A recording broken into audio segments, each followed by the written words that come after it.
You gotta shoot him in the head to finally put him out. If I ever turn into one of those things, do me a favor, blow my fucking head off. So there was a number of ways that you can do that as far as head hits go. Whether the camera's super close or wide, or whether it's a principal actor or just a background person, all these different variables play into it to help you make the decision on how you're gonna actually achieve it.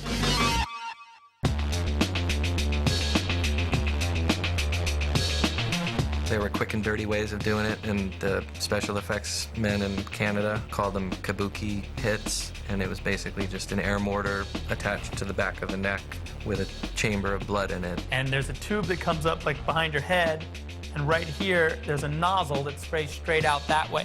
And then the guy has a trigger. He hits a button, and then blood sprays out the back. And it works best when you're against a wall or a door. Action! Now, Steve! When you push the button here, it comes flying through here, pushes everything out through this tube and all over the place. The actors actually trigger it themselves remotely, or it can be also triggered by a remote control, depending on what the actor's doing. Because a lot of times it's easier for them to hit the button, and they know when they're going to react. The ultra slime gives you that really gooey look, like the slimy stuff. And this will give you like brain matter and a big splasher. So it looks cool. On my off days, I make margaritas. Just move your head around and see if that's comfortable, if we're choking you or not when you lean forward at all. No. That's all right? Good, yeah. Okay, good. Basically, Steve gets a jet pack, and he flies away. And I can go. Out See of what the happens scene. when you... Yeah, he's the Boba Fett of zombies, exactly. 3, 2, 1.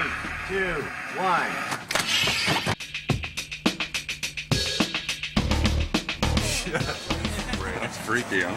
The other challenge was for on-camera exit wounds. The traditional is the squib hit, which is a detonated device on the back of the head with a blood pack.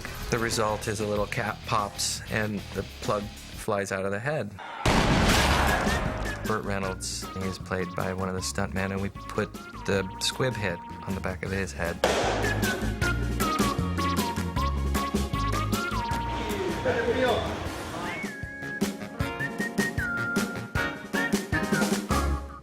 But you can only get so big with those because you can't put that large of a hit next to the person's head.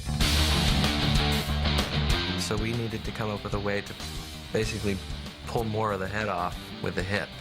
And we devised this ratchet system. This is one of the plates that we designed so that the ratchet system could be used. And a cable would be woven through there and attached to the brain.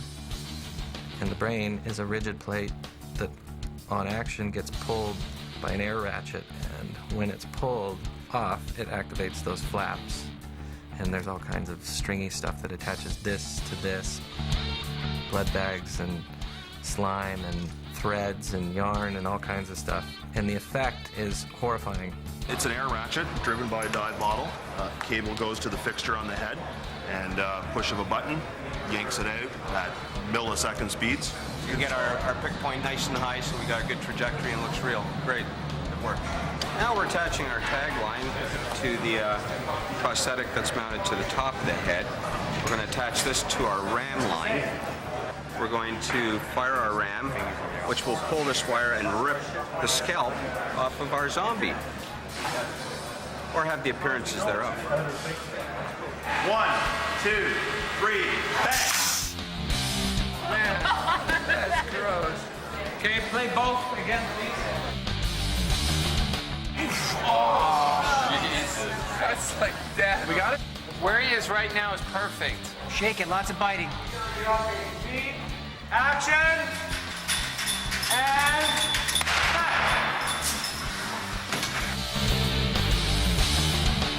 oh, I saw chunks. Oh, meat shot.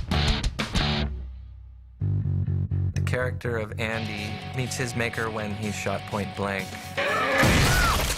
It was a silicone head. The interior of the head was loaded with blood bags and sponges and goo, and everybody's behind screens and has got face masks on because it's going to be a pretty big explosion. 3, 2, 1, boom!